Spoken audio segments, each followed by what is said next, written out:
Well, you're joining me on a very frosty early December morning on a place called Wally's Lake. Now this is Osmington, and that's just outside of Weymouth. So I got here first thing this morning just as the sun was coming up, and as you can see from some of the opening shots, absolutely beautiful sunrise out over Weymouth Bay. So Weymouth is somewhere I used to go a lot when I was a child.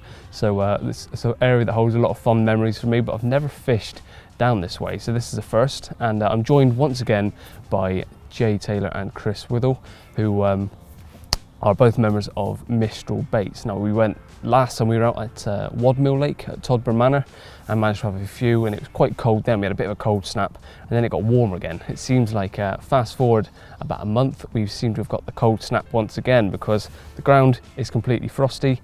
Half of the lake is frozen, and hopefully the temperatures get up a bit today. Already start to see some movement of fish, so I'm hopeful that we'll have something, and I'll tell you a bit more about the venue itself and stock-wise and everything. But for now, there's a few more ripples just in front of me, so I think I've got some fish in the area. I'm going to get the rod sorted quickly and hopefully get something during daylight hours, because the days are pretty short now. It's going to get cold again tonight. That is definitely a fish right behind the camera, so I'm going to turn that off, get the rod out and hopefully catch him. I'm using a baiting pole, one to be stealthy and also to make a little path in the ice, because I'm actually breaking through the ice right here. I'm going to put it next to the pads. I think I've got a good line lay now. There's actually carp. I can see it on the drone, there's a carp coming, so let's drop it there. Try and get the line underwater.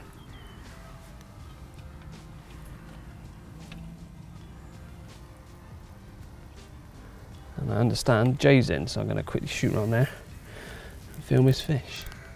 Right, there we go. Rod's been in the water about 20 minutes. When we first got here, we noticed a few moving fish. Couldn't imagine how many fish there actually were under there, and lucky to get off the mark pretty quickly. And that's on a CM1, shaving down a little bit with a bit of corn, and pretty happy with that. And let's hope we can all get a few fish today. It is freezing. Well, as you would have just saw, Jay managed to get a very quick bite, and I took the drone up as I was getting some shots of me putting out my first rod, which is now out. I put it just to the right of the pads, and as I was flying it out there, I did see a couple of fish.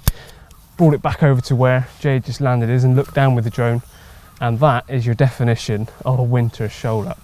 I know some of you don't think it's winter yet, but the lake is half frozen. As you can see at the moment, I'm just pushing the baiting pole through to break up the ice to try and give me somewhere to put a line, and hopefully break it up and melt it throughout the day. The sun's now up on this side of the lake, so it should melt quite quickly.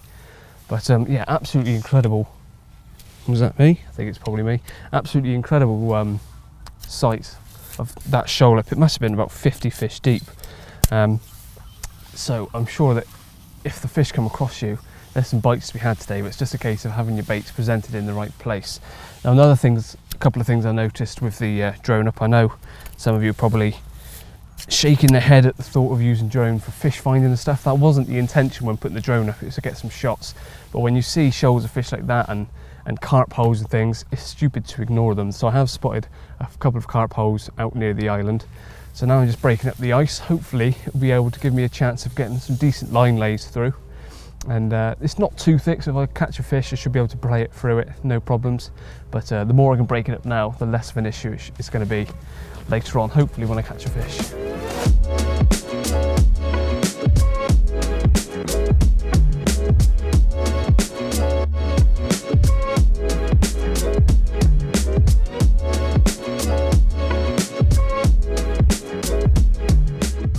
It's just gone midday, and as you can see, the sun is completely out now. It's gloriously warm in the sun, but out is still pretty cold. So the side of the lake that we're on has completely thawed out now, but the other side where Chris started is still completely iced up. So he's now over here with us.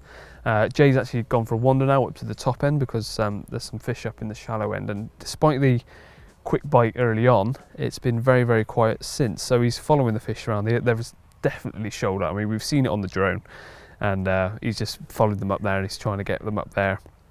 And I was actually filming some of the fish swimming around as he cast out, and you can see them all bolt off, but they're definitely holding up there. I'm also seeing them swimming around the areas that I'm fishing, so I know a lot of you probably don't like this sort of thing of using drones to find the fish, but I'm using it for filming purposes, and it's so interesting to see the carp holes and how they're patrolling around the pads and things. But the rods have remained motionless where I put them, so I'm going to redo them. I still think the areas they're in is pretty much right. I'm going to put the left rod slightly tighter to the pads themselves, and then the right one, which I did just put into mid-water where I'd seen a load just sort of patrolling around, I'm going to put it into a nice little hole that's just beyond the pads, which I've seen a few fish going over back and forward. There seems to be a patrol route that they're following. They're not stopping in there, but hopefully if I can get a bait in there, then that will get them to drop down into slightly deeper water as well. It's overall a very shallow lake, so it's not like there's anywhere that's going to be much warmer than the rest. I'd say it's only a few feet all over, but it'd be stupid to ignore what I've seen whilst filming with the drone. Another thing to note as well is despite fish being completely slow in my swim and Chris's swim, oh, little liner, loads of wildlife. So I was walking back up to the car to get some stuff, and I spotted in the tree line to the right across the field were some deer. So I came back, got the camera, went back, and sure enough they were still there, and I got closer and closer, filming a couple of stags in particular. At one point they locked antlers, so that was really cool to see, and eventually I outstayed my welcome, got a bit too close, and what I thought was only a herd of about 5 or 6 turned out to probably be 20 or 30, and they all bolted off through the tree. So a beautiful place, so quiet down here, beautiful surroundings, and from what Jay and Chris are saying from when they fished here previously, that field does often throw up quite a bit of wildlife, so I'm sure the deer will be back later on. But for now, bring the rods in, now it's midday, redo them, and hopefully entice a bite while it's still daylight. And before I cast out, I thought I'd quickly show you the tactic I'm using, and it's exactly the same as what I was using at 𝗃𝗵𝗁.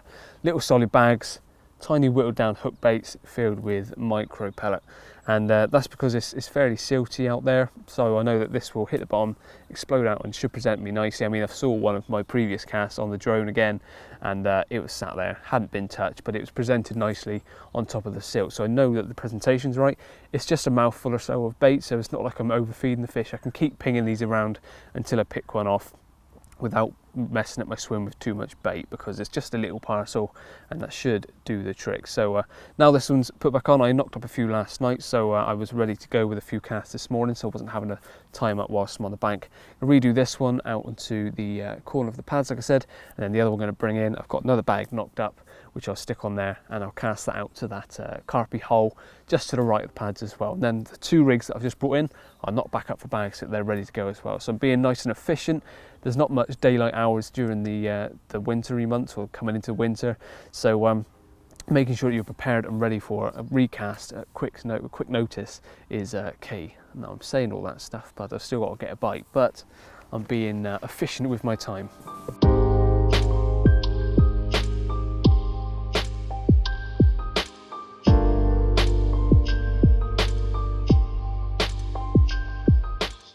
Well, it seems like the sun has only just come up and it's already dipping behind the hill just on the far side. So temperature is dropping very, very quickly, and it's time to get all rods repositioned for the night. Now those 2 have been out for quite a few hours.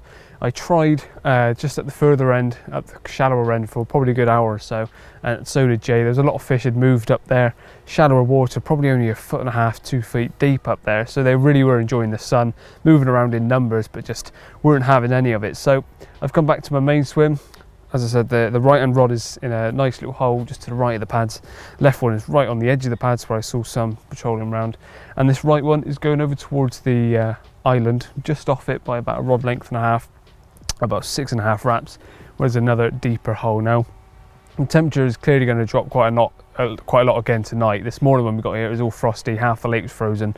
Because it's not a very deep lake, I'm hoping that getting these rods in those deeper holes means that the fish will want to try and find that deeper water when it does really drop down, whether they come in numbers or on their own with a couple of fish, who knows. But hopefully being in those deeper little holes and a bit clearer areas rather than all silt is going to pay off going into the darker hours. So without further ado, let's get this out and then I'll tell you a little bit more about the complex as a whole.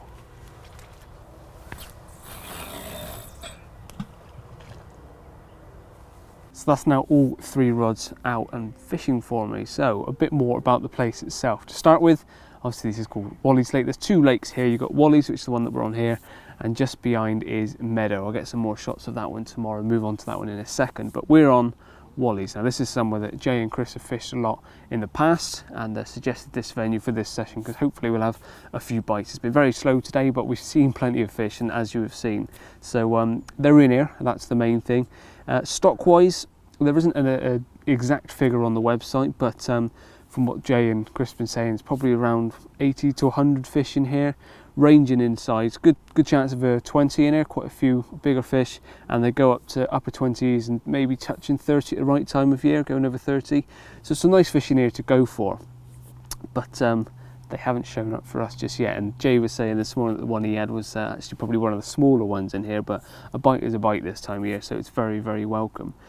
The location of this place is Osmington, which is, if you have a look on Google Maps, it's just a few miles from Weymouth, so it's down 𝗪𝗪𝗃𝗃 coast sort of way, and easy to get here, park up at the top. Now, accessibility wise for the actual lake, it's probably not the easiest for disabled anglers. I mean, you may be able to contact the owner and get permission to bring a car down, because there is a track that's quite close to the lake, but getting around the lake and getting down, it's quite a trek down from where you park your car down the hill. And obviously I'm not looking forward to going back up it tomorrow, because I think Chris said it's nicknamed 𝗃𝗃𝗃𝗃, I think it is, so or something like that, so it's going to be a bit of a slog going back up. So accessibility, be prepared to bring a barrow and maybe do a couple of trips up and down a hill. But other than that, getting around the lake, you can get around the whole lake nice and easily. Wide paths, I've got my bivvy up there, plenty of room for people to get past here, and then I've got my rods as well. All designated swims. This one is a bit mucky at the moment. It's that time of year, and I'm pretty sure that the top layer of my swim is where all the geese have been defecating, but it is what it is. Hopefully that freezes over again tonight and I don't get a soggy wet foot full of that. But all around the lake, you've got the marked out swims, of course. So 2 rods normally, but if you have a 3rd rod, then it costs as an extra day ticket cost, basically. So 2 rods for your half a day session or 24 hours. But if you get a 3rd rod, you just add on to your ticket, is how it works. Obviously in the summer, if it's busy, you'd stick to the 2 rods because it's quite a small lake. But as it's only myself, Chris and Jay here, 3 rods for myself. I think Chris has got 2 out and Jay's got 3 out now. So we've got the lake to ourselves, and stick to your swim normally. But again, if no one else is here, you can have a bit more of a wander around. It's all booking in advance. It's worth noting as well. You can't just rock up here and start fishing, so make sure you book in advance. It's also worth noting that this isn't just a carp lake, although they go up to around the £30 mark at the right time of year, and a good chance you're £20 carp. There's also some specimen bream in there too, up to around £13, and you've also got roach and skimmers as well. So it really does cater for a wide variety of anglers and obviously different capabilities as well. When you're carp fishing, you have to have your standard 36-inch landing net or bigger, and then hooking mat, of course, and minimum of 12-pound breaking strain line. So as long as you abide by those, it's pretty straightforward. Barbless hook rule as well, but pretty much everything else is fairly relaxed on here. So it's not one of those that's got stacks of rules you've got to adhere to.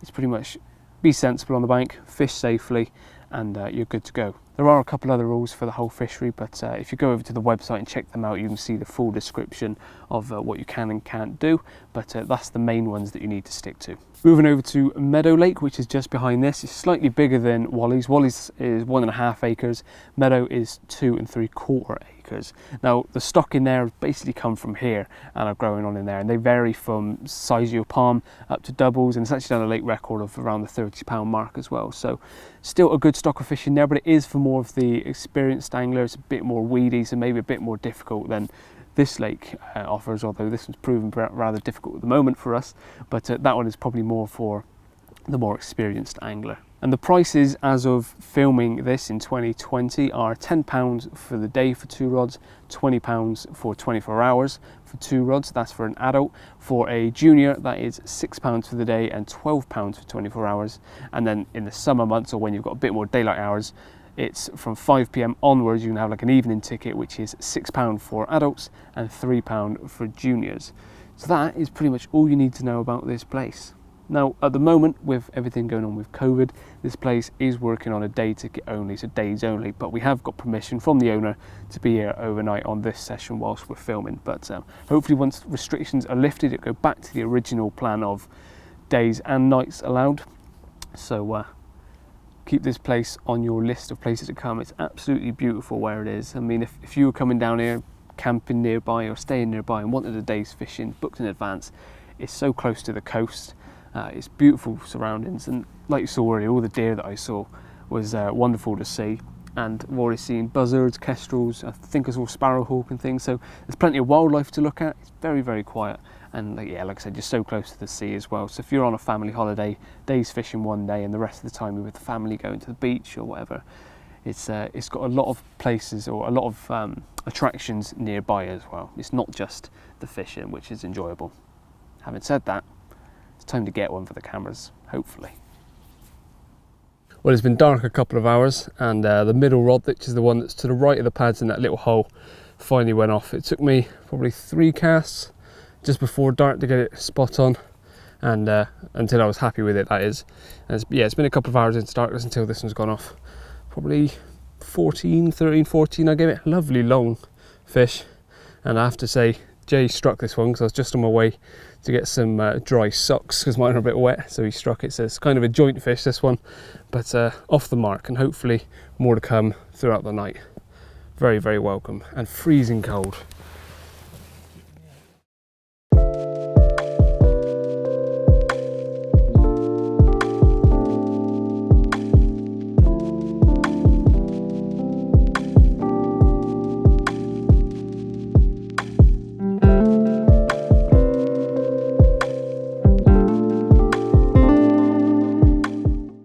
Morning everyone, and as you can see, it got down pretty cold last night. And when I went to bed, it didn't seem too bad. It felt, I wouldn't say mild, but not as cold as it's looking this morning. But in the very early hours, so sort of coming towards the tail end of the night, the temperature clearly dropped quite a lot. Everything's frosted up, and most of the lake is now frozen, which wasn't expected. So I'm about to ship out the pole and try and break up some ice around my lines.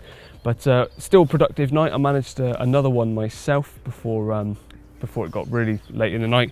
Slightly bigger than the first one, I think, or it might have been about the same sort of size, can't quite remember, but another lovely fish. The 2 bites in the night was very, very welcome. I'm going to clear this ice, then move down to Jay because he had an even more productive night, and let's see how he got on and what he was doing.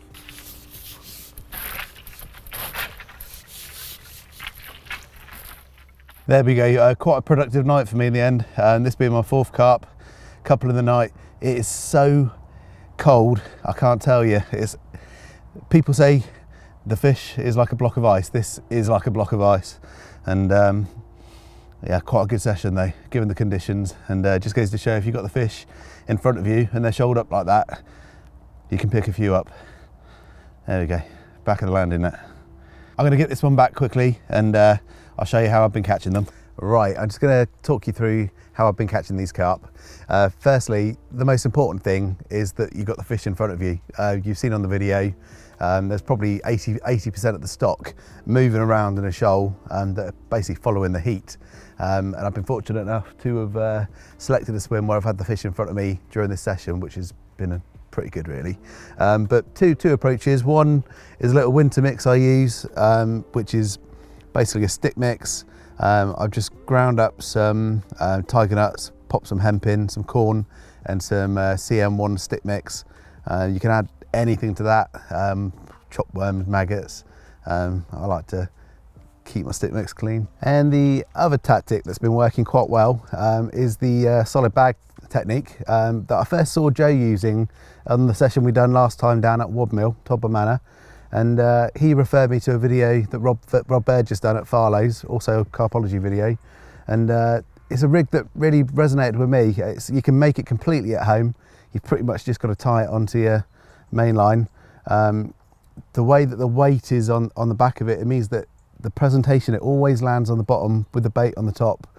And I've loaded that up with Mistral 4mm Atlantic crab and 𝗪𝗪𝗁 shrimp pellets, and I've got a CM1 hook bait in there, and yeah, it's really done well, and it's a rig that I'll be pretty much using, I think, throughout the year. I can see it working on quite a few venues. So yeah, between those two techniques and being in the right spot, even in the conditions like this, managed to catch a few fish. So yeah, really happy with that. Well, the ice in my swim just simply isn't shifting, and I don't think there's many fish left in this area. There was a few just mooching around by the trees on the far bank more in Jay's swim. Chris is now headed on as well. So as a final throw of the dice before I head on, I'm going to go down to the top end where I've clearly seen quite a big group of fish down there. So I'm going to go down a couple of tiny little solid bags made up and just lower them in as quietly as possible and give it maybe an hour or so. It's the only place really, other than where Jay's fishing, that is thawed. It's much shallower up there and you actually see some of their fins coming out the back of the water. So a little solid bag on the bottom is never going to be far away from a group of fish. So that's the plan of attack. Head up there, do about an hour or so, and hopefully get myself one more fish before I head on. Well, I've got round to where I've been seeing them, and there's definitely still fish in the area. There's ripples coming out, so I'm going to be as quiet as possible. Get these in as quiet as possible. I've got the bait and spoon to be nice and stealthy, but if I can just swing them in lower nice and quietly, I will do so. Also just been treated to, excuse me, just been treated to a load of deer again. Didn't have time to flip that camera around, I just got the phone out, and a couple lots of deer went across, a few stags again. So that's 2 days on the trot of seeing all the deer. So if you're into your wildlife and things, it's amazing to see. So probably about 3 or 4 stags in amongst all of them, and they've just in the next field and I can still see them. So that's really cool to see, and even if I don't catch anything else, seeing them genuinely does make my day. But there's still some signs of fish, so time to get these out and hopefully get something within the next hour or so. I spooked a fish, damn it. Landed right on one's head.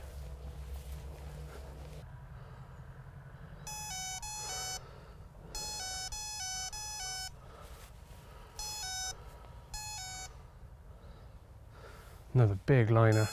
No, that's a bite.